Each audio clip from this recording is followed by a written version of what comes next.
Good evening, welcome to IAS point. आज जैसा कि आप सभी जानते हैं, यूपीएससी की परीक्षाओं में अक्सर वर्ल्ड संबंधी प्रश्न पूछे जाते हैं।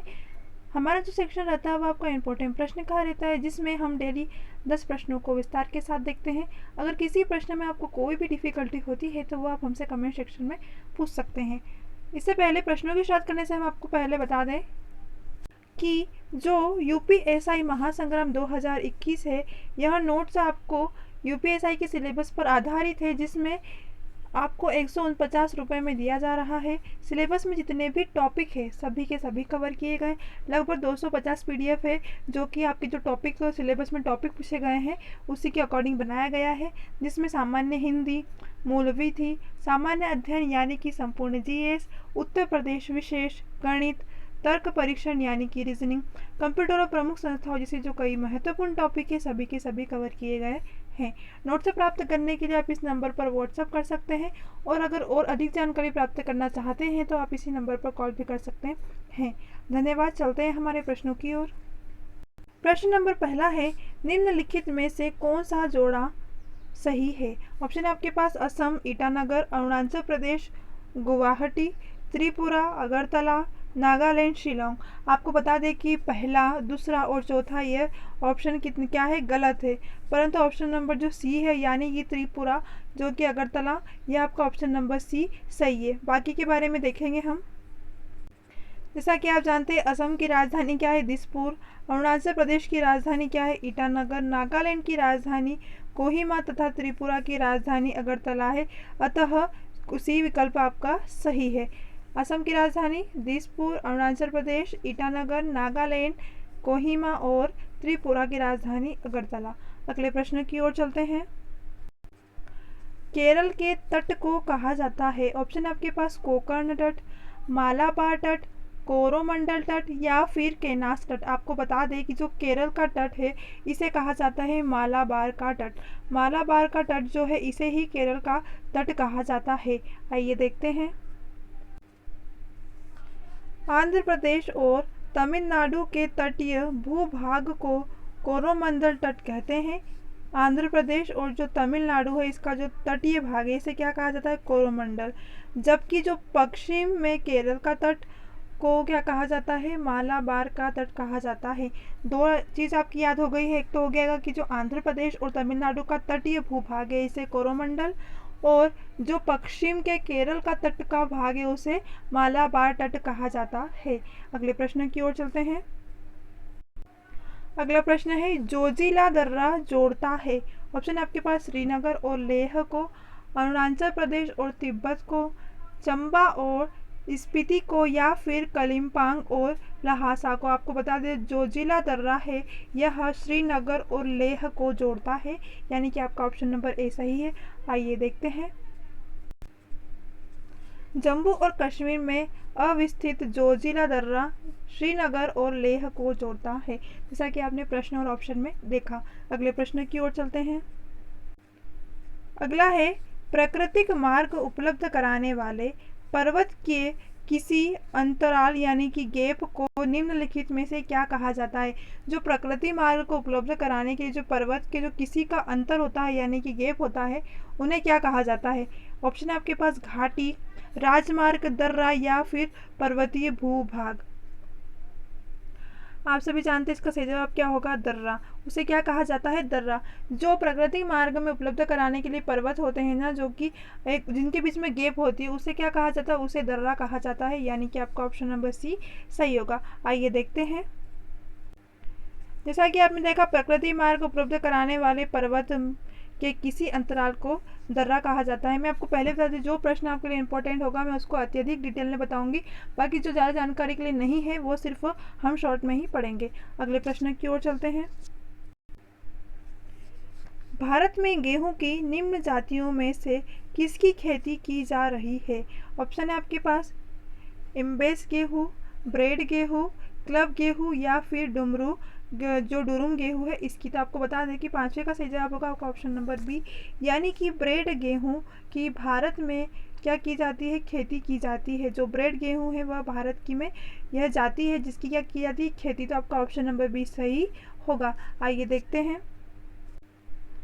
दिए गए विकल्पों में से जो क्लब गेहूं है इसके अतिरिक्त शेष 3 प्रजातियां खेती भारत के व्यापार के लिए की जाती है, परंतु 1956-2007 के दौरान सबसे अधिक जो ब्रेड व्हीट है इसी को ही किस्में जारी हुई है। अतः कहा जा सकता है कि भारत में जो ब्रेड गेहूं है उसकी खेती की जाती है। अगले प्रश्न की ओर चलते हैं। भारत की जलवायु है, ऑप्शन आपके पास विषुवतीय, मानसूनी, भूमध्य सागरीय या फिर महाद्वीपीय। आप सभी जानते हैं कि जो हमारे भारत की जलवायु है वह कौन सी है, वह मानसूनी जलवायु है। आइए देखते हैं। जैसा कि आपने देखा भारत की जलवायु मानसूनी है, ये आपके लिए इम्पोर्टेंट है।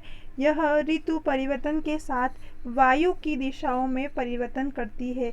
जो ऋतु परिवर्तन होता है उसके साथ क्या करती है, वायु की जो दिशाएं हैं उन्हें को भी परिवर्तन होता है, मतलब उन्हीं के अनुसार ही इसका परिवर्तन होता है। इसलिए भारत की जो जलवायु है वो क्या है, मानसूनी है। अगले प्रश्न की ओर चलते हैं। भारत के किस राज्य को चीनी का कटोरा कहा जाता है? इंपॉर्टेंट है, यानी कि शुगर बाउल कहा जाता है। ऑप्शन आपके पास उत्तर प्रदेश, पंजाब, आंध्र प्रदेश या फिर बिहार। इसका सही जवाब है आपका ऑप्शन नंबर ए, यानी कि उत्तर प्रदेश को चीनी का कटोरा या शुगर बाउल कहा जाता है। आइए देखते हैं। भारत के उत्तर प्रदेश राज्य को चीनी का कटोरा कहा जाता है। उत्तर प्रदेश चीनी उत्पादन के संदर्भ में महाराष्ट्र के बाद दूसरे स्थान पर है। ठीक है, महाराष्ट्र के बाद क्या है, पहले स्थान पर महाराष्ट्र, दूसरे पे कौन है, उत्तर प्रदेश। परंतु भारत का जो उत्तर प्रदेश है इसे ही क्या कहा जाता है, इसे ही चीनी का कटोरा कहा जाता है। अगले प्रश्न की ओर चलते हैं। 8वां है, भागीरथी और अलकनंदा का संगम कहाँ पर होता है? ऑप्शन आपके पास देवप्रयाग, रुद्रप्रयाग, विष्णुप्रयाग या फिर कर्णप्रयाग। आपको बता दें भागीरथी और अलकनंदा है, इन दोनों का संगम जो होता है वह आपका ऑप्शन नंबर ए, यानी कि देवप्रयाग में ही भागीरथी और अलकनंदा का संगम होता है। आइए देखते हैं। भागीरथी और अलकनंदा नदियाँ गंगा नदी की दो प्रमुख स्रोत है। आपको याद रखना है कि जो भागीरथी और अलकनंदा है यह गंगा नदी की क्या है, दो प्रमुख स्रोत है। इन नदियों के संगम को देवप्रयाग में होता है। कहाँ पर होता है, इन दोनों नदियों का जो संगम है वह देवप्रयाग में होता है। इसके बाद यहाँ से ये नदी गंगा के नाम से जानी जाती है, यानी कि जब ये दोनों नदियाँ मिलती है वहीं से इस नदी का नाम क्या पड़ जाता है, गंगा नदी। क्योंकि यह क्या है, ये दो नदियाँ हैं जो कि भागीरथी और अलकनंदा, यह क्या है, यह गंगा नदी की दो प्रमुख स्रोत है। जब ये दोनों नदियाँ मिल जाती है तो गंगा नदी में, तो इसे क्या कहा जाता है, वहीं से इसे क्या कहा जाता है, गंगा नदी। और जब इन दोनों के संगम कहाँ पर, इन दोनों का जो संगम है वह है देवप्रयाग में। अगले प्रश्न की ओर चलते हैं। पश्चिम बंगाल में रानीगंज का संबंध है।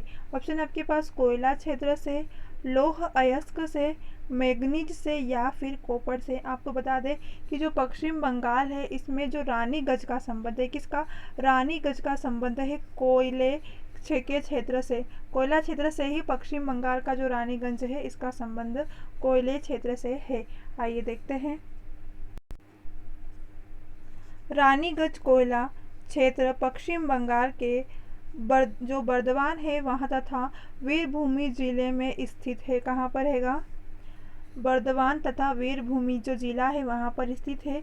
यहाँ प्राप्त कोयला उत्तम सर्वश्रेष्ठ है, यानी कि उत्तम क्या है, उत्तम श्रेणी है यहाँ पर, किंतु उसमें नमी का अंश अधिक है। जो कोयला है इसमें क्या है, अत्यधिक नमी है, नमी क्या है, बहुत ज़्यादा है। यह कोयला उच्च ज्वलनशील है, जो रेलों तथा तापीय विद्युत संयंत्र होते हैं उनमें प्रयोग किया जाता है। जो रेल है और जो तापीय विद्युत संयंत्र होते हैं जो कि कोयले से चलते हैं उन्हीं में ही क्या इसका बहुत प्रयोग किया जाता है, जो कि रानीगंज कोयला पश्चिम बंगाल में स्थित है। अगले प्रश्न की ओर चलते हैं। अगला प्रश्न है, मानस पशु विहार किस राज्य में स्थित है?